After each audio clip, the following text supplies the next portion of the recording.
What's up, guys? This is your girl Coco, and I want to welcome you to another episode of Kiki'ing with Coco. If you are new to the show, let me tell you a little bit about it. Basically, my friends, guests come on the show, and we basically kiki about whatever the topic of the day is. And, like I said, we just talk about whatever. So today I have with me one of my homegirls. I met her through Latrice or Lala, and I know y'all probably be like, girl, do everybody you know through her? And so, I know a lot of people through Latrice, but her friends is my friends, and for the most part, we get along with the same people. So, Kim, you want to go ahead and say what's up and just introduce yourself? Hi, everybody.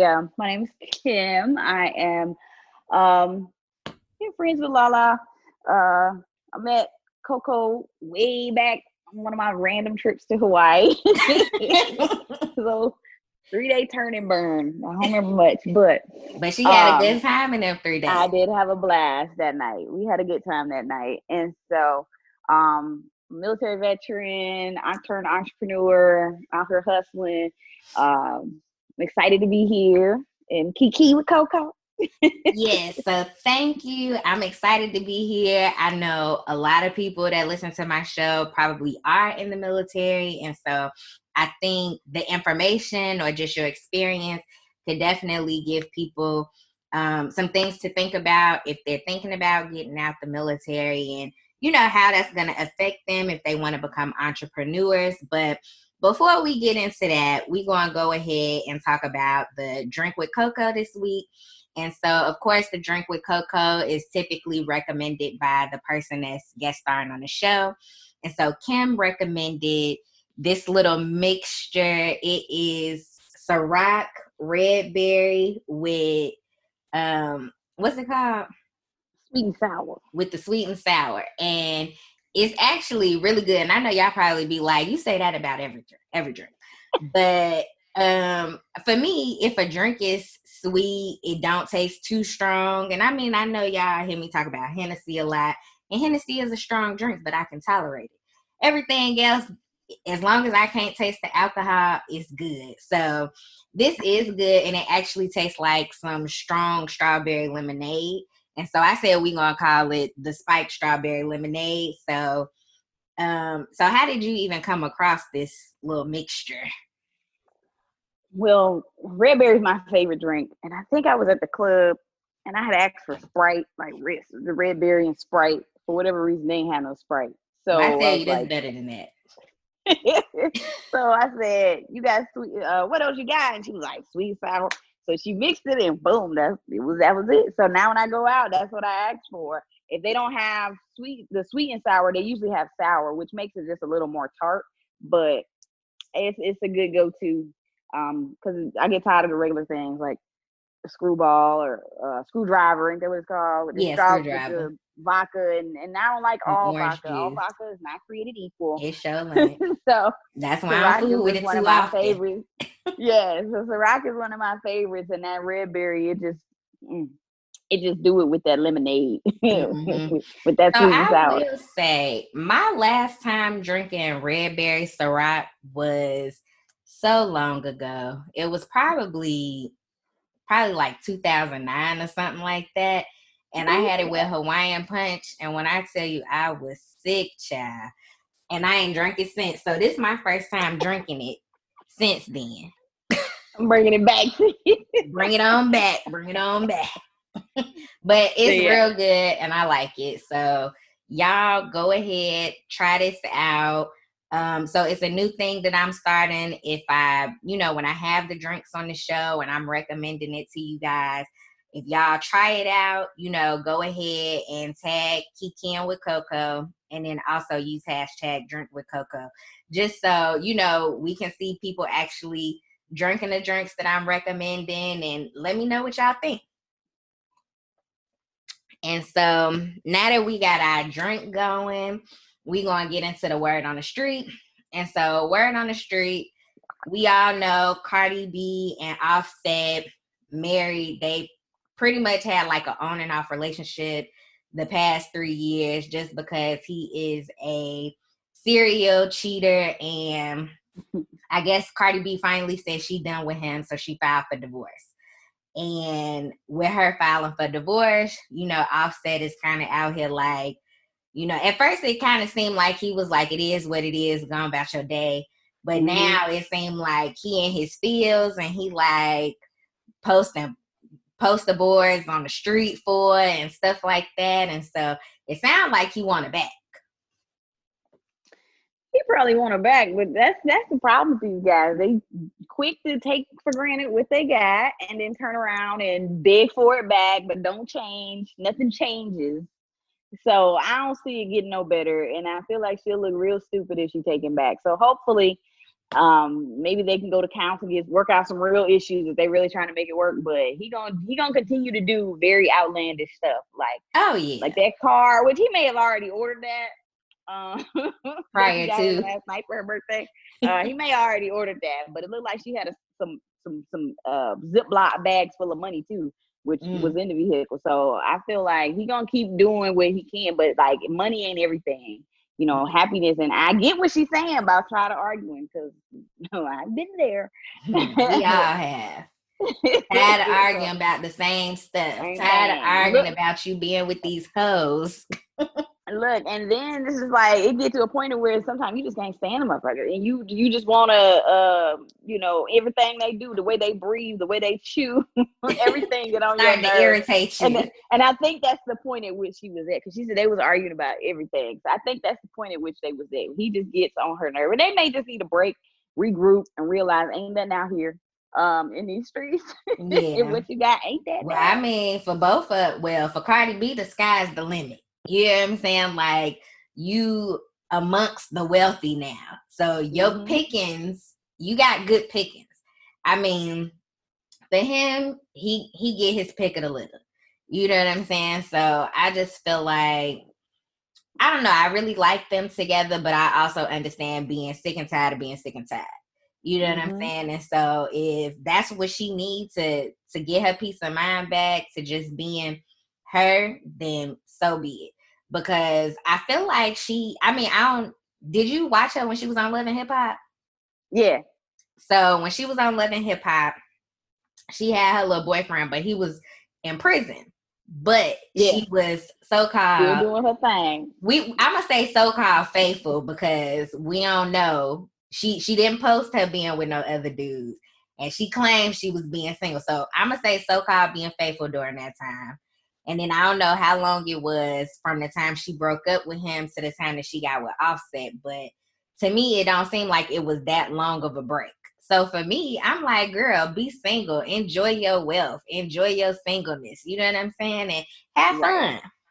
Because Offset snatched her up like soon as she started getting popping good. Right. And she had broke up with that dude for a minute because she was, I think, messing with the DJ guy that was on there. I don't know how deep into the seasons you got, but he was a producer. I watch all of them faithfully, Chad. He was supposedly her homeboy or something, but his girlfriend flew in from that one. I don't remember his name. But I think they might have been talking or something, but it wasn't as deep as his girlfriend was making it to be, because Cardi was like, I ain't got nothing, that ain't got nothing to do with me. But I don't know. It seemed like it was deeper than trap. So maybe it all wasn't seen on camera, but I think it was a little more there in that situation. But I think she was over the locked up life. Yeah. I don't even know how she got involved with that, because as soon as they said you are sentenced, I'd have been like, bye-bye. Good day, sir. Hit me up when you on the street again. Maybe I'll be around. Maybe I won't. Right. It's going to be more than 6 months. I don't know about that. Good day, sir. But hopefully Cardi B sticks to her guns and she don't allow all the outlandish and lavish gifts to taint her thought process, and she just let that go, and they co-parent, have a co-parenting relationship, and it is what it is. Whatever makes them happy. Yep. Now we're gonna talk about your peoples. These people up in Florida, with the governor allowing the Miami Dolphins to play with fans in the stadium during COVID. Listen, man, look. y'all gotta understand. Mr. DeSantis is a special kind of character. I don't know if he was dropped on the head. He just doing what he got to do to get ahead. I don't know what he got going on. But that man he started out good. Don't get me wrong. We was all scared, but he came in, he did some things. And we're like, all right, he might not be that bad. But with this whole COVID situation, it's been absolutely bananas. Like everything that makes good sense, he ain't for.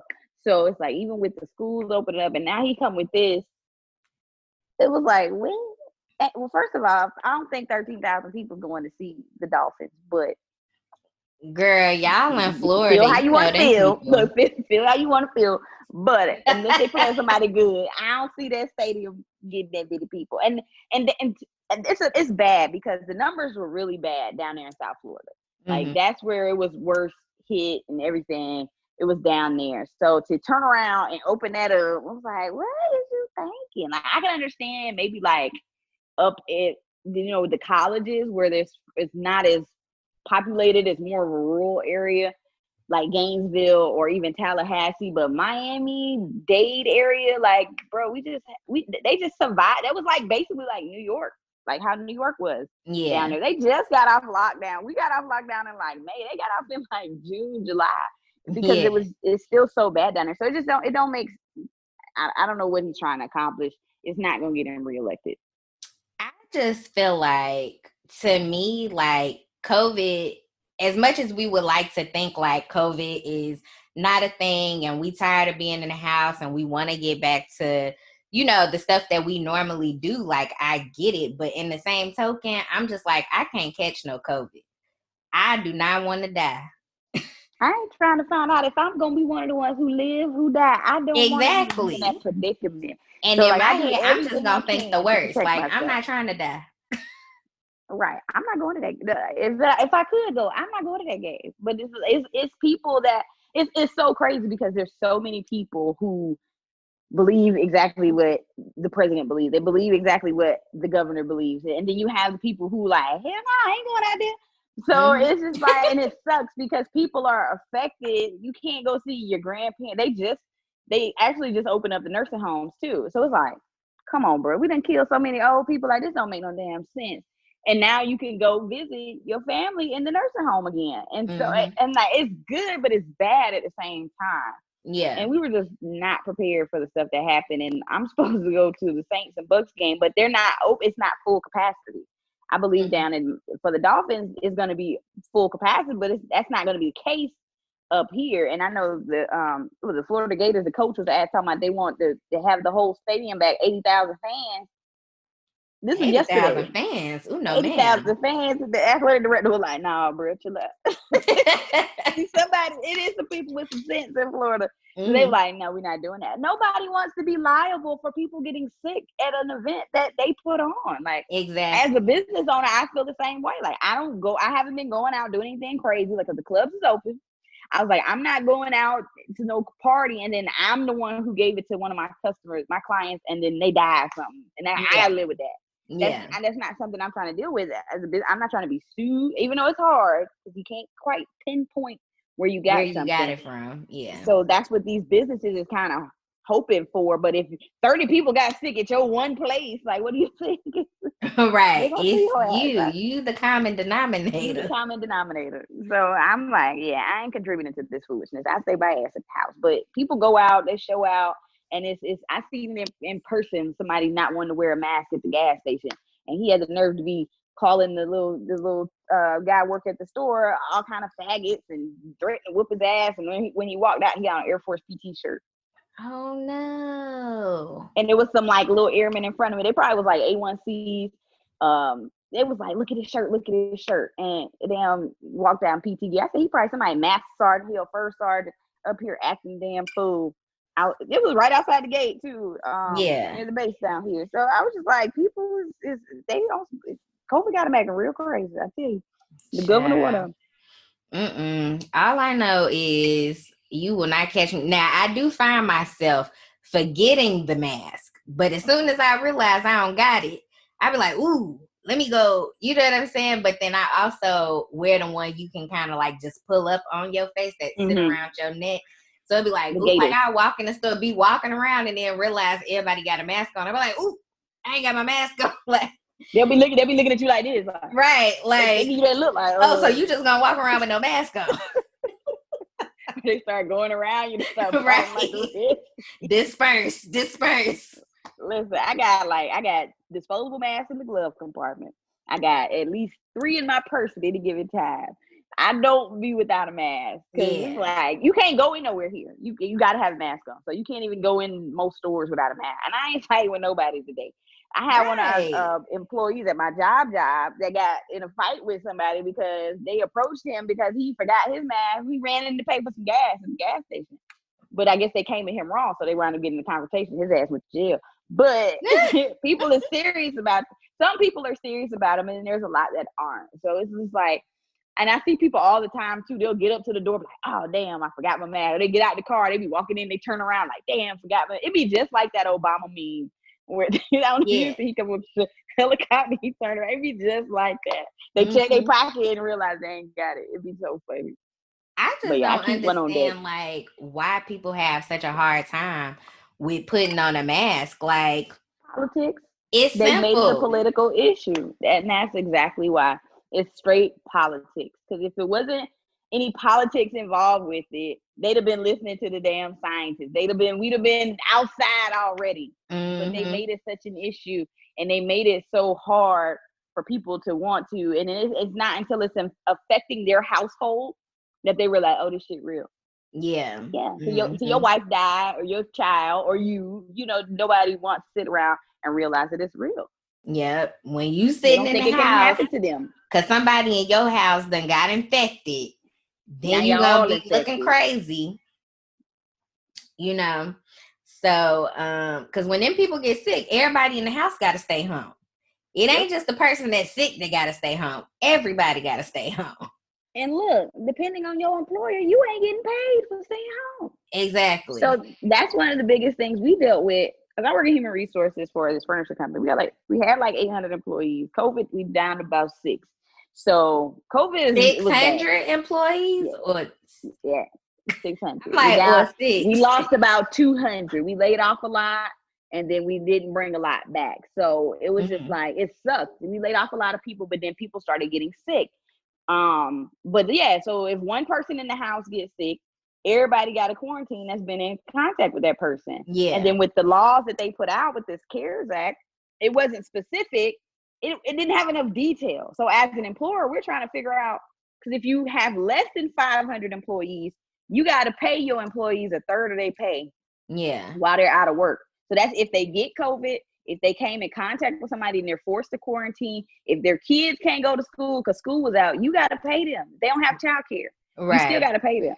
But that's if you got less than 500. So when we was going through COVID, we was at like 515. So they was trying to figure out like what's the measure point? How long we got to be under 500 before?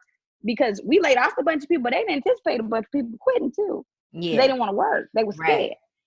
Or they thought they could not work and get that unemployment. So we lost a lot of people. And so we did drop down to, I think 496 is the lowest we got.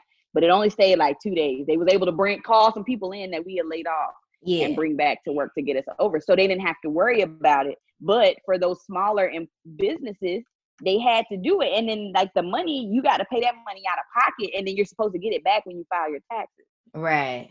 But what company actually, I feel like you got big corporations out here going under. So how they think the small business owner is gone. You know what I'm saying? And let me tell you, I couldn't get none of that free money they had out here. They would give it out. These people getting arrested for getting all this fake money. Kim couldn't get 1 red cent for that money. And that's why I laugh at them. When I see people, that's what y'all get. That's what y'all get, and that's what the government get, because y'all look stupid out here just cashing out these funds and not doing the research.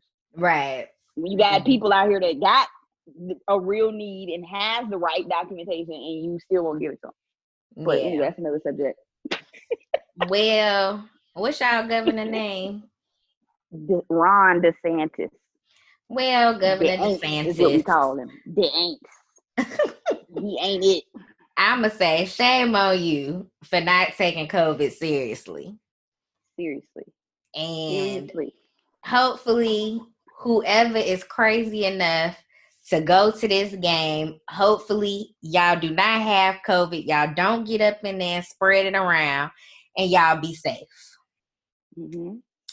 So, with that being said, that's going to end the wording on the street, and we're going to move over into the hot cup of cocoa.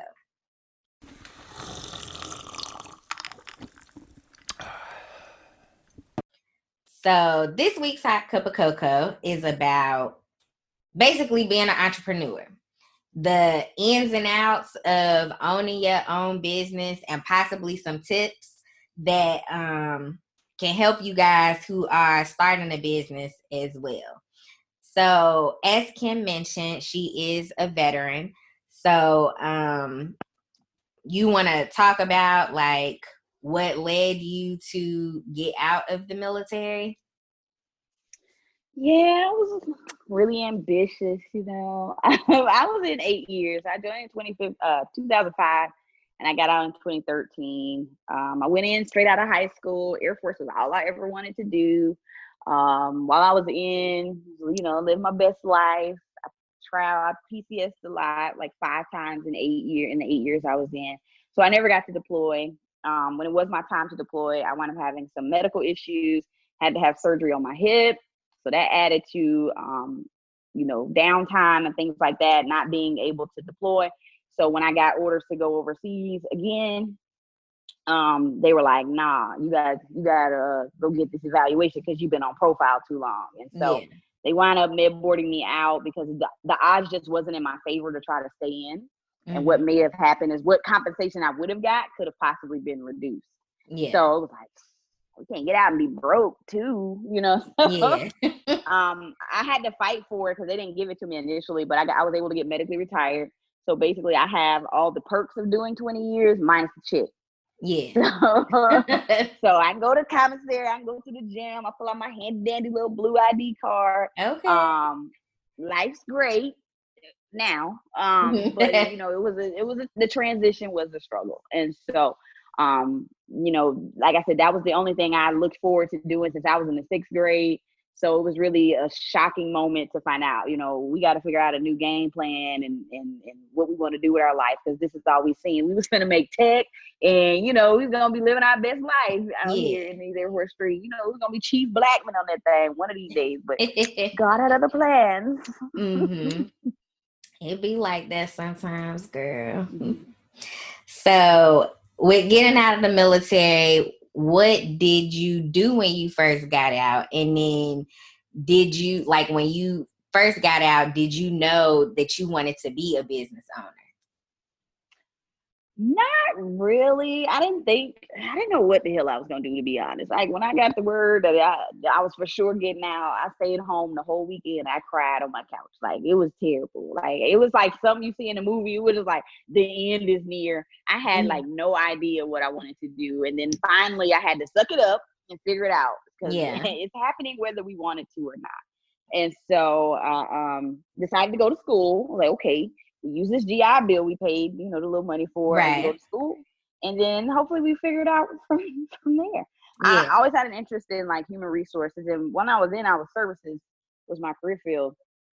And I was the UDM for like the last 3 years. So I was great at the admin work and whatnot. And it's kind of like HR, basically babysitting 186 people, you know? It was, so it was like, I'm used to dealing with, you know, like a commander, okay, that's like CEO, you know, and or working with the wing, you know, like all the leadership and sitting in rooms and having to be able to answer questions and things like that. So I had all these marketable skills, right?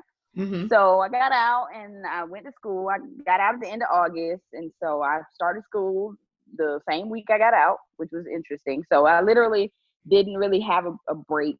I had about a month to chill with family and went to school, and I started off with a business management degree, and then started out of school, because I did take some classes while I was in. So I started off as a sophomore, and so I was able to switch right before my senior year to the entrepreneurship program that they had at University of Tampa, which they had just launched. They opened a new entrepreneurship center, so that I had all my eyes. And, they got new stuff. They got all these cool spaces.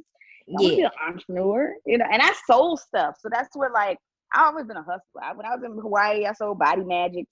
I was skinny as hell. I weighed like 115. I walk around trying to sell somebody a body garment to suck them in 3 sizes. I can only imagine how crazy I look talking to these women that got real issues. Mm-hmm. And so I sold body magics, and then when I got to Florida, I started selling makeup with Unique, and then I called myself going to open an online boutique, because online boutiques were kind of the thing at the time in 2014. Mm-hmm. So I opened those at the same time. Online boutique did terrible. I only sold stuff to my friends. Nobody bought anything. I still got that stuff in my brother's garage. So it's like sunk like $1,000 into inventory and sold like maybe $85 worth of stuff. That's what's like crazy. But it's entrepreneurship. It's a risk you take. And so I was like, I got this new credit card. I put all the business expenses on that. So boom, blew that up. You live and you learn. You live and you learn. So I transferred from that into doing makeup. Bedroom candy. And I was thinking like, oh, everybody, you always hear people talk about these type of things. I'm like, oh, people really gonna be liking this, But then it's the concept of hustling to get people want to do parties. And then it always came down to, hey, if you host this party, like me always having to get the people come to the party. And I just be like, this is too much work. Like, I thought this was supposed to sell its damn self. Like, oh, no. That's the it do when you get them there, but it's getting them there. It's getting them there that be the problem. And that was my problem with hustling, doing like the direct sales businesses. It's like you have to have a certain type of personality. And I learned early on, I ain't a saleswoman. I'd be like, I can care less if you buy this shit or not. It's right here at work. Like, that's how I be like, look, now, I ain't gonna lie to you. I ain't gonna say no BS. Trust me. But I ain't gonna push you. I'm not gonna call you 10 times a night. That's not how we operate. So I learned direct sales wasn't really my thing. Cause that mascara you bought that you was selling, it did work. It did make my eyelashes look long. And somebody stole my shit. Yo, I can't lie. I've had some stolen before. Like, bro, it's only $24. I can get you. I got some more. Thankfully, I got some more. Right. I was like, you could have just asked. Yeah, like you could have just asked. Like, I could have told you where I got it from. Yeah, so the parties for me, like, that was cool because it's like everybody wanted to try it. We always had good incentives. So that was something they always want to try. So it's like you don't have something to incentivize. Ain't nobody want to do it. You know, with certain things, they don't have good incentives. So it's like people like, nah, or they done it the death. And I got into Unique when it was blowing up. Yeah. So it was new. So people were into that. But if it's been around a while, like when I see people sign up now to sell Mary Kay, like, why would you do that? Right. There's so many other things out here that people have I still be wondering, like, who be buying Mary Kay? Like, I bought some Mary Kay a few years ago just because somebody I knew. You know what I'm saying? It was just like, I want to support you. You know what I'm saying? So I'm going to buy some. And I used it for a bit. And then, like, once it was all gone, I just never reordered it. Yeah. And that's what a lot of it come down to. It's like support. And then when I started hanging out with some of the bigger wigs in Unique and seeing like the money that they was putting into that, Kim didn't have it. I was broke at the time. I feel like so it take a lot of money. You got to have inventory. You got to have incentives. Like even if the company ain't offering no incentives, you got to provide incentives to get people to book and buy. And so, and if you can front the money, but if you ain't got it to front, you ain't gonna have no sales. And that's what they would do. Or they would buy their own stuff to meet the levels they needed to get the next ranks and all that stuff.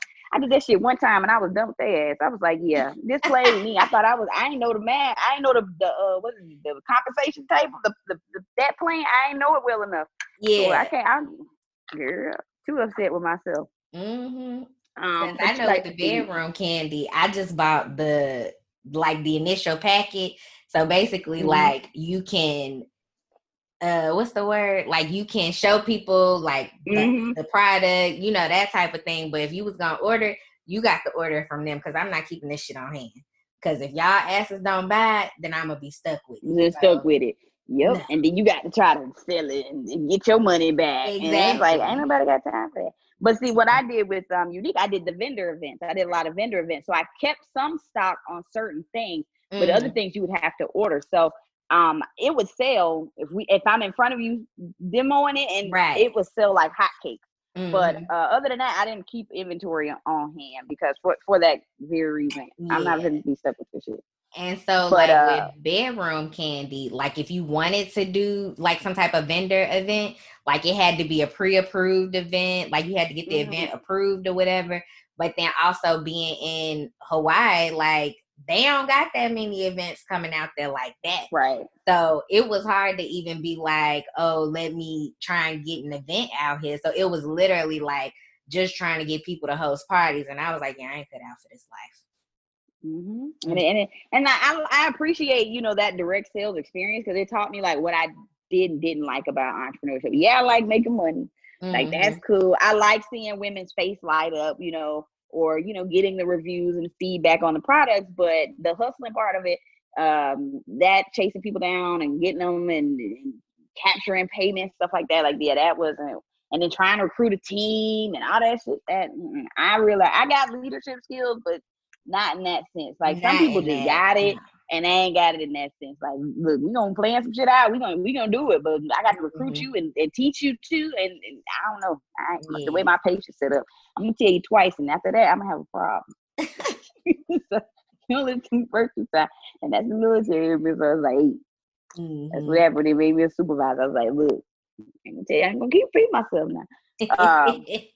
But yeah, so I appreciate the growth I got from that, and I had some great opportunities. I got to go to Texas, I got to go to Chicago, different stuff like that. You know, going to the events and hanging out with the top tier people because I was that close to the top when I started out. So it was a dope experience. I learned a lot from it, and that helped segue me to my next phase of life, not even knowing that's what was going to happen. Because so that trip when I came to Hawaii that weekend. On my way back, I had an allergic reaction to something. I think I had used some products on my hair, so I broke out like my hairline real bad. Either way, I get back, whole face started breaking out. From that point forward, for like a whole year, I had like adult acne. Oh no! So whole face just scarred up. I ain't never really wear makeup, not foundation at least. I would do like maybe my eyebrows and put on some eyeshadow, which I ain't really had no eyebrows back then because the brows was in.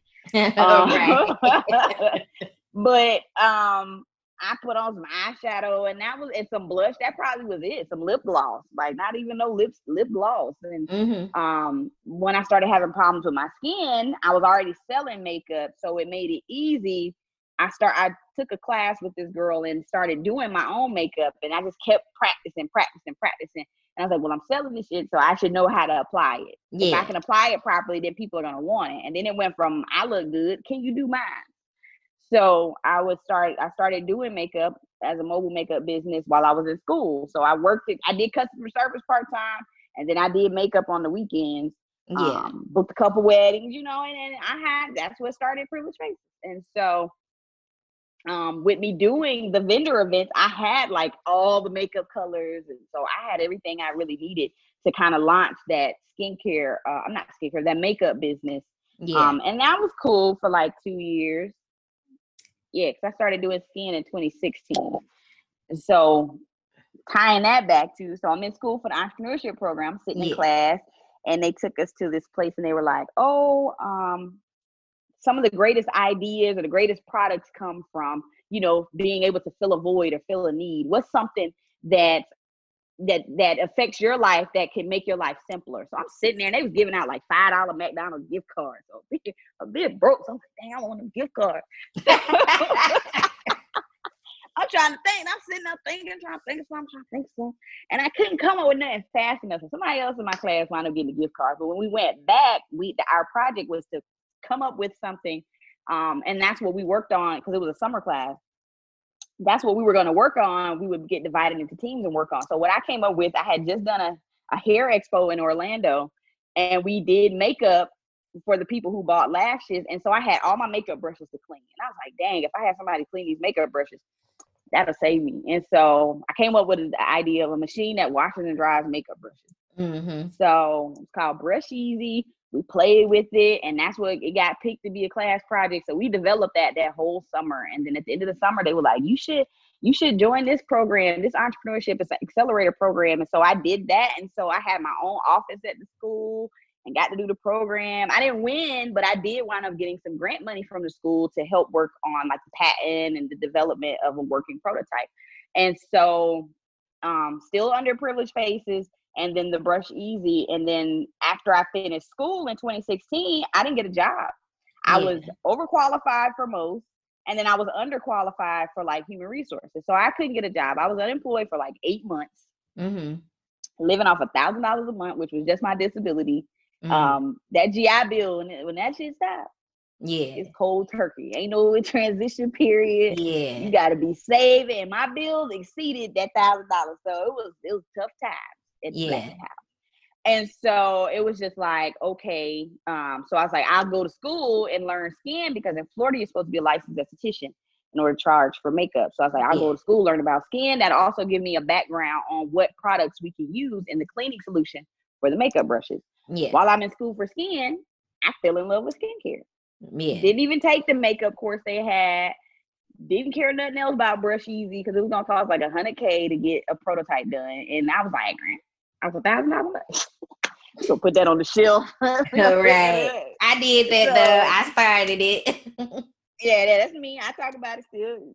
I got a little 3D replica of what it would have looked like and all that stuff. So it's like, it was a great thing, and I met some great people, and I presented in front of some big wigs, and made some great connections, which have helped me in my skincare business. And so the school, that they loved me, because I was like the only woman. I was the only Black woman that was doing the program at the same time. So I was like they little trophy child, so they would invite me to all kind of stuff. But then I got a job in January of the following year, so then I wasn't as available to go speak at events, or just to be there to show what I went through, because like I said, it was the first year of that entrepreneurship program that they had. And so once I started working, I started doing skincare part-time. And so from 2017 to now, I've been hustling my skincare business on the side.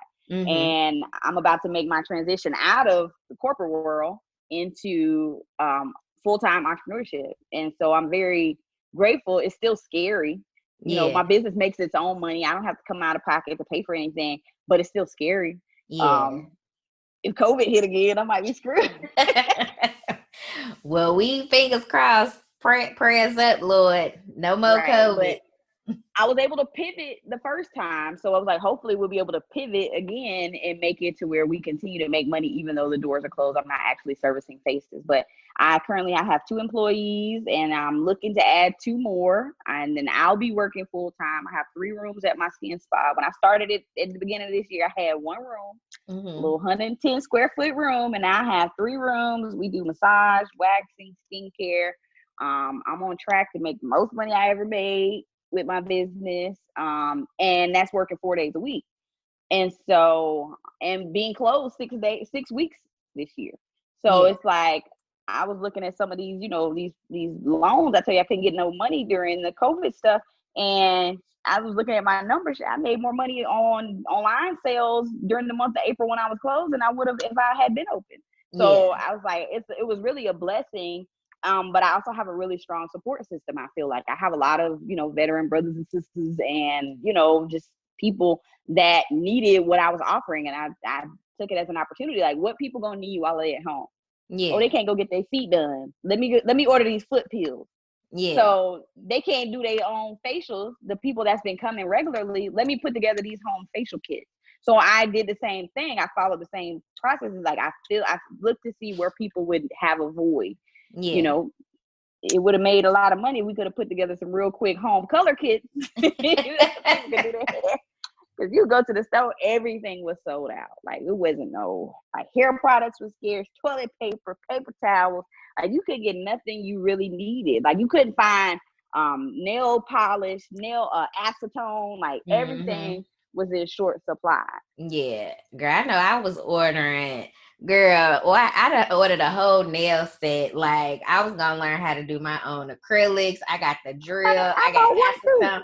I got all that, girl. Am I using it since everything opened up? No, child. I'm paying for these services because that is hard work. Take these coins. Look, take these coins. Take my coins. Get me in. Make my. I have no problem making no appointment for nothing no more. Appointment only perfect. I come in, it's me and my nail girl. When I went back, I got there. It was just her, and she was like, everybody else scared to come back to work. I was like, word. They had put up plexiglass everywhere. Yeah. And so it was just like, and I was like, this, like you sit back and like, this is the new normal. I see chicks doing facials in front of plexiglass. I was like, man, this is some shit I'm not going to do. We got to have, I got to reach around you to do your face. We just stay your ass at home because I'm just not going to do it. It's not that big of a deal, but it's been an interesting journey, and I bought a house this year. I got a car, but I mean, it was still a struggle. Like I said, the transition was rough. The 8 months of unemployment was not helpful. Yeah. I had a lot of bills. I made a lot of money when I lived in Hawaii, but coming to Florida, I had to look at the cost of living difference. And so I was basically able to take a 50% pay cut from Hawaii and still be able to live the same type of lifestyle. Yeah. As long as I had money coming in. So that worked. But the one thing I wound up doing, which I should have did sooner, was file bankruptcy. And so then I didn't have to worry about it. And then they have a special, like a clause for service members, you know, that if it's a certain percentage of the debt has to be accrued while you were on active duty. Active duty, yeah. So thankfully, most of my debt was secured while I was on active duty. Yeah. So we were able to get like all my credit cards discharged. I had a card I was upside down on. He gave that motherfucker back. Y'all can have that. I had all kind of problems with the car. It was a new car, but I still had all kind of problems with it. Don't buy a Nissan. But I was able to give the car back and get like all that stuff wiped out. Now it took me less time to rebound with that than I would have having to wait 7 years for my credit to get better because I was behind on all my credit cards. I was behind on the only thing I was paying was the car note and the car insurance and my phone bill.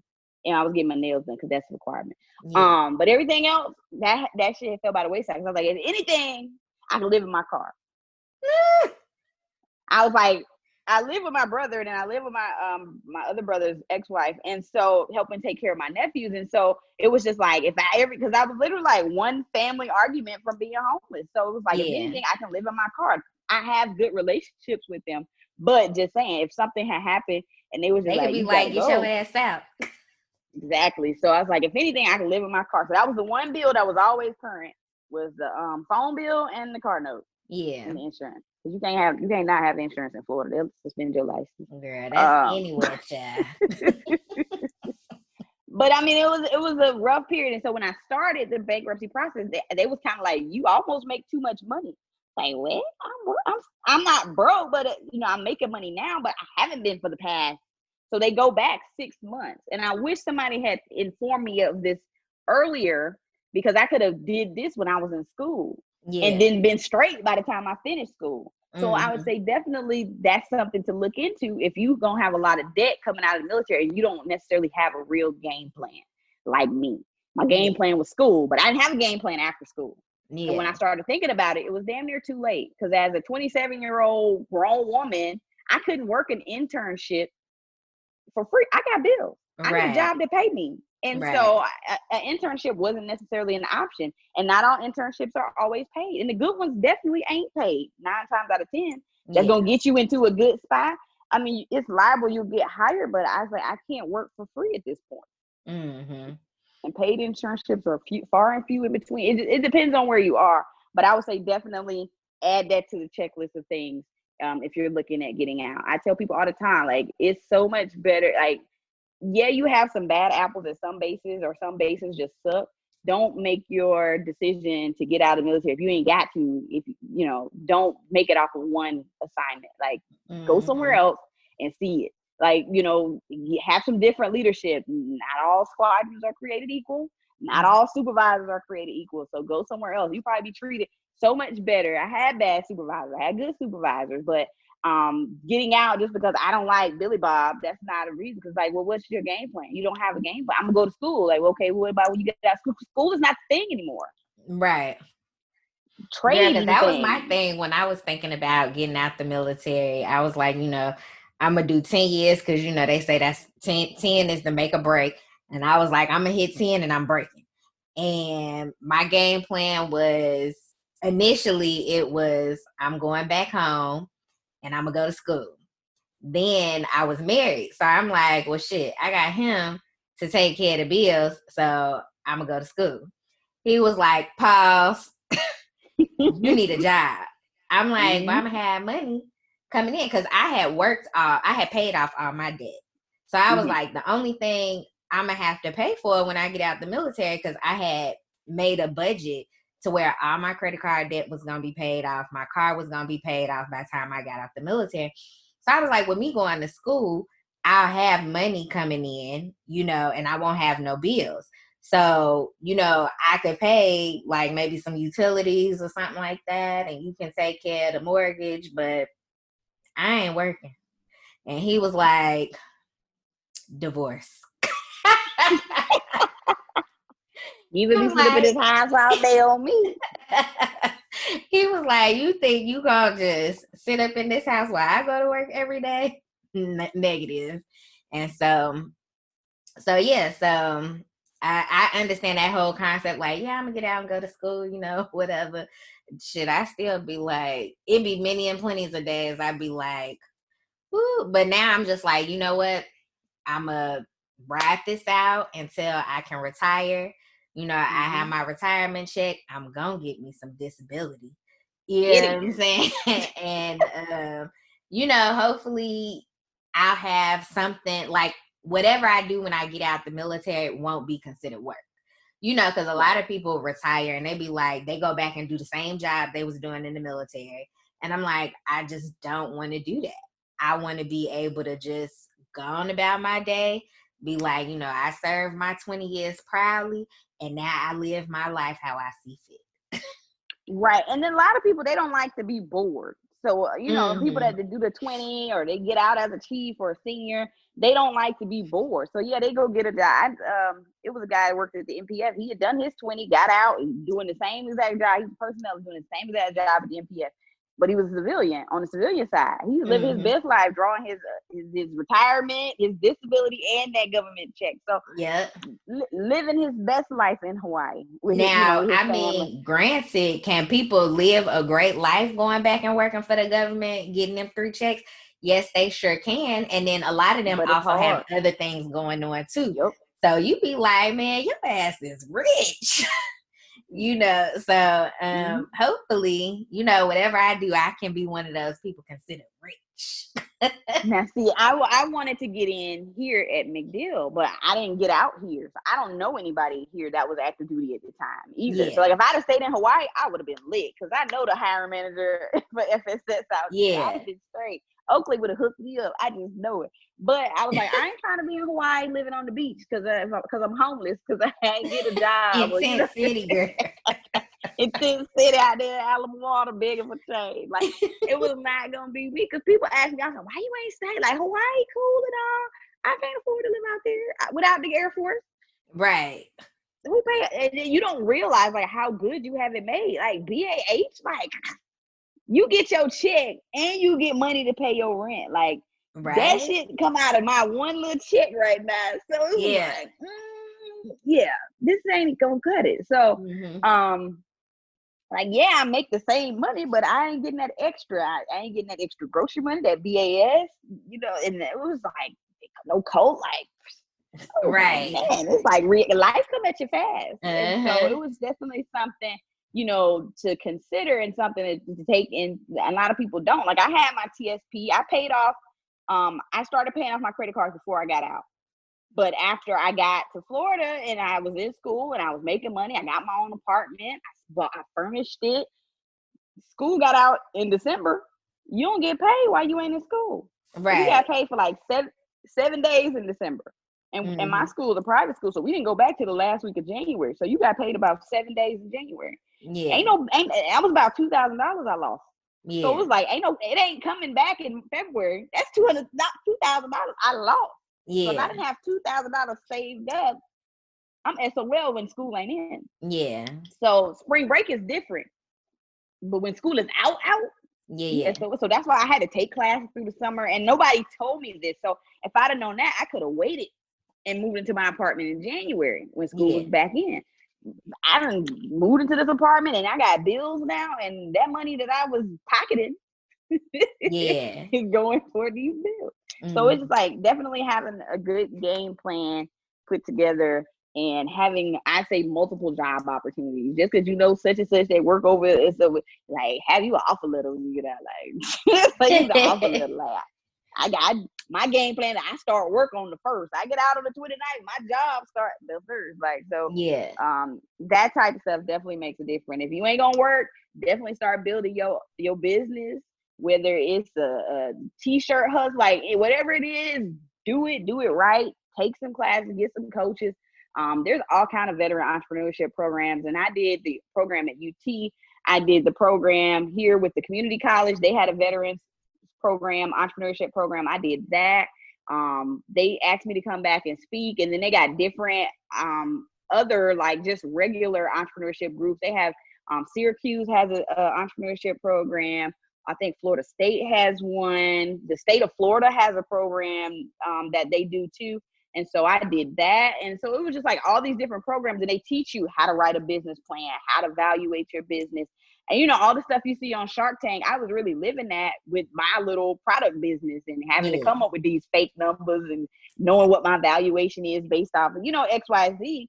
And so now I'm trying to get into more of the business coaching and guiding people of how to start your business, because it's a lot of people out here that do it, but I was like, I know a lot of people personally that could benefit. You know, so it's like I want to tap into that. I want to be able to help those. You didn't necessarily got to pay me, but I was like, I want to be able to help you and provide you the right information, because not all information is good information. It might work in Maryland, but what work in Maryland not gonna work in Florida. What work in Florida may not work in Georgia. You know, so it's different rules and different things. And that's just having an understanding, and people don't always know where to look for those answers or how to get those answers. And so I want to, you know, be a voice of reason. And then also with aesthetics and the skincare, now I'm getting into more of education, because as Black people, we weren't taught how to properly take care of our skin. We weren't told to wear sunscreen. We weren't told, you know, we need to be exfoliating twice a week, and you need to have, you can't just use Dove, like it takes more than soap, like to take care of your skin. So it's like going back and educating on all these different things, and really like using my story to help, you know, tell people and understand. People always compliment me on my skin. I'm like, babe, it's clear now, but it was a struggle. I hate Facebook memories. I hate them. Looking like a star crunch underneath all that makeup. It's just bumps just everywhere, or you can see the scars through the makeup. And it's just like, I'm just so happy I'm in a better place. And I still got some scars, because I still get breakouts every once in a while. But it's just like, and everybody, I was like, yeah, it's not perfect, but you know, loving yourself and understanding and being comfortable in your skin is like one of the hardest things to teach. And it's just, it comes with time. And you can't always cover it up. And that's exactly what I was doing. I was trying to cover up all my ugliness. And it's like, I couldn't cover it. I had to embrace it. So when I started working in my job, I work at a warehouse with over 300 people. And so the corporate office is the warehouse is mostly young Black men.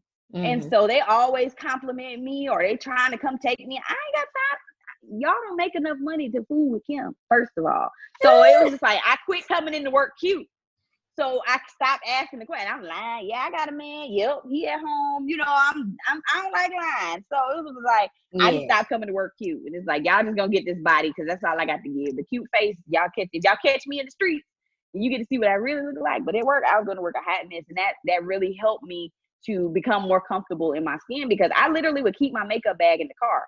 Because if happy hour was on after work, we was gonna be beat going to happy hour. But it's a lot of takeaways I feel like I have from just what I've been through. And at the time, it sucked like hell, but I made it through. I feel like I have a success story. I have, you know, 2020 it's been bad for a lot of people, but it's been really great for me. And I'm like, you know, it's still early. We still got 3 months to go, but 2020 is undefeated so far this year. But I've had a lot of great things happen business wise in my personal life. So it's just like, and it comes from the things that I've been doing, the steps I'm taking. And it's like, I want to be able to show people the same thing. So when I see that you had the thing, I was like, tell Coco I want to be on her show. And you was like, what you want to talk about? It don't matter. It got no, it don't matter.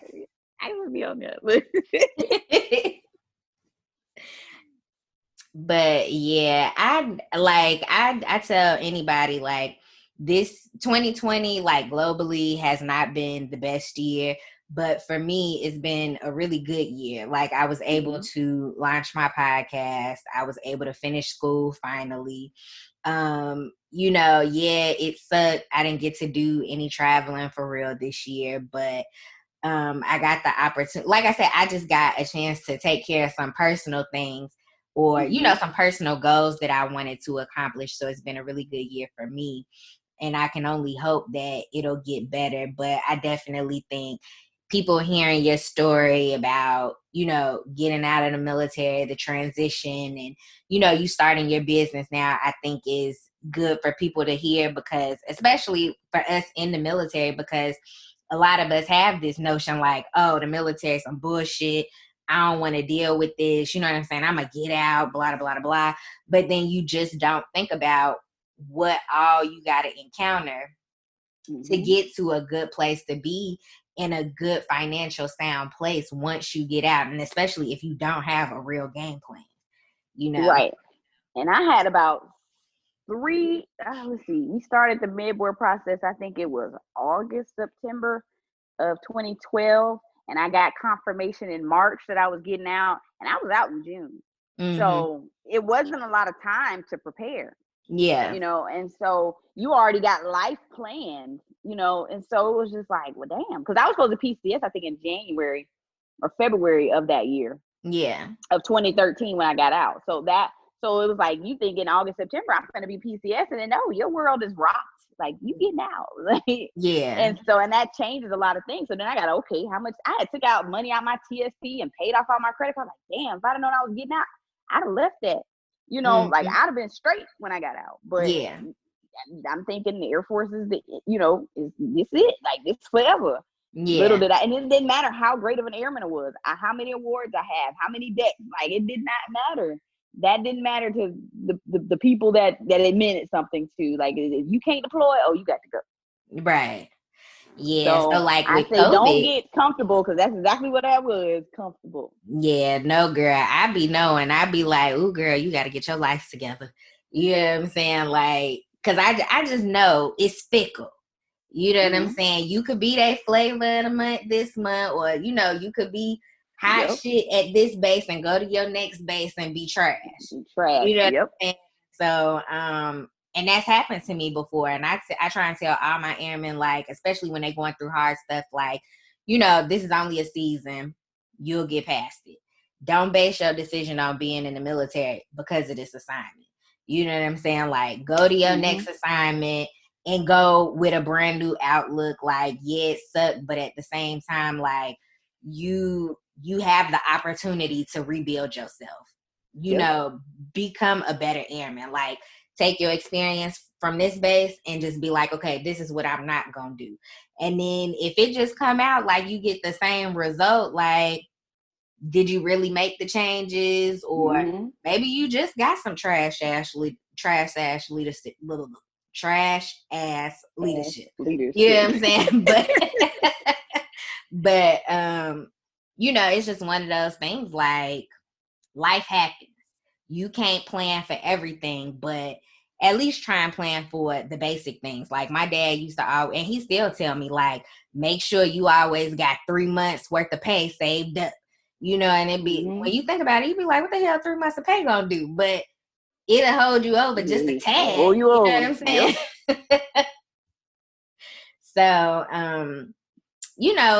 just some final words. You got any final words you want to say? I say don't be scared. For me, like, the transition, because it wasn't what I was expecting. I was definitely scared. But once I got over that, and I really realized, like, I have to embrace it. I have to make the best of this, because this is what it is. There's no going back. There's no changing it. The Air Force not going to call me and say, hey, come back, because I'm broke. I'm really broke. I'm really jacked up now. But if they call, I come. But there's no going back, once you get to this point. So it's like when the doctor told me, he was like, look, it's probably not going to go in your favor. You're going to wind up with less benefits. Like, I could write this to make it sound real good. Like, all right, well, do your thing, Flip. But I've tried to, even in my, say, post-bankruptcy life, I haven't went back out and got a bunch of credit cards. I haven't done that. I have like 2. And I want to keep it that way. I just got a Home Depot card, so that makes 3 because I got a house now. So it's like, if I need a lawnmower, I need something, I have that credit available to me. And I'm not trying to get credit when I'm full. And that's what was happening before, is I wasn't able to do anything because I was maxed out. My debt to income ratio was real low. And so I'm getting back to the place where I want to be financially, but I have money saved up. So if I want to go do something, when I wanted to fix the house, like the house is decorated, I didn't have to, so I didn't have to wait. I don't have to plan. I ain't living paycheck to paycheck no more. Like, the last thing I want to do is go back to being broke. And so that's what I think about every day. And that's why I grind as hard as I do. I check my numbers at the shop all the time. Like, okay, how many appointments we got this week? Okay, I need to get out here. I need to push these ads. I need to do this. I need to start following up with these people and just making sure that there's a constant flow of money. And the goal now is, we're going to outdo what we did last month. So every month I'm outdoing myself more and more. And so I'm just trying to instill that into my employees. It's like, never settle or be comfortable. You have to be able, and because I got into that comfortable place. I got into the comfortable place even with my job. And so it's just like, I can't focus on doing both things 100% anymore. And I don't have any quality of life. I literally work 7 days a week. Yeah. Because when you said you was working today, I'm like, ooh, girl, on Sunday? And then I was like, oh, okay, well, you free tomorrow? You was like, nah, I'm working tomorrow. Oh, girl. Ooh, I don't know, but Yeah, so, and that's why I told them, I was like, I love y'all. I got y'all in a better place. Y'all a lot further along than you were when I started here 3 years ago. But I got to go. I have other things and other goals I want to accomplish. I want to take a trip. If they say, let's go, I can pick up and go. I was scheduled y'all with some of my employees. I'm out. Like, I want to be able to do those things, when COVID over with and I can go outside free. But like right now, like even when I got out, like traveling and all that stuff, it wasn't super cool like how it is now. Nobody was retiring at 25 and living their best life, and it wasn't no real big influencers in 2013 like that. So it's like, that's always something we look up to. And like, I want to be a skin influencer. Like, I want to, talk about, when I talk, people listen, when we talk about skin or I'm talking about skincare business, like that's what we, not saying that I'm an expert on everything, but I'm just taking from my experience to teach you like what not to do or what you can do to be good or be better than what I am. Right. So I definitely say, always be open to, I won't say criticism, but learning. Always be open to learning, because your one game plan isn't always guaranteed. So you got to have a B, C, and D. Facts. That's my 5 words. A, B, C, and D. Well, you want to go ahead and let them know where they can follow you at on social media? So, like, my personal page, where I ask a fool at 97% of the time, is pretty B _word. And then my business page, my professional page, my company is called Privileged Faces, and Privileged Faces Skincare. But on Instagram, it's privilege _faces. And then we're also on Facebook. It's just Privileged Faces Skincare. Super easy to find. I post a lot about skincare tips. Right now, the biggest thing is winterizing your skin, getting ready for this fall to winter transition, and adding more moisture and exfoliating. So I can't tell people enough to exfoliate. That's it. All right.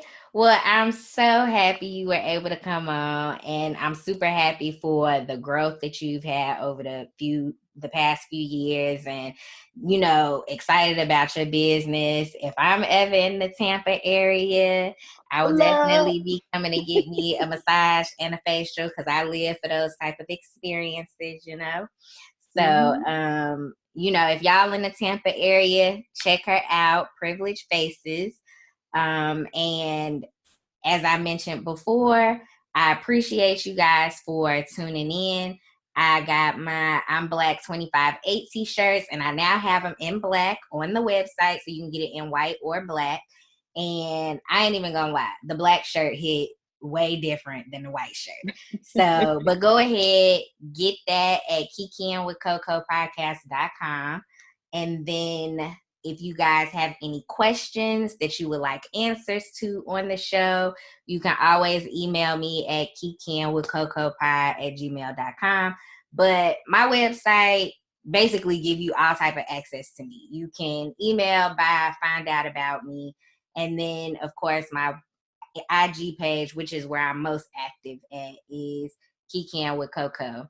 So again, thank you guys for tuning in. And until next time, bye.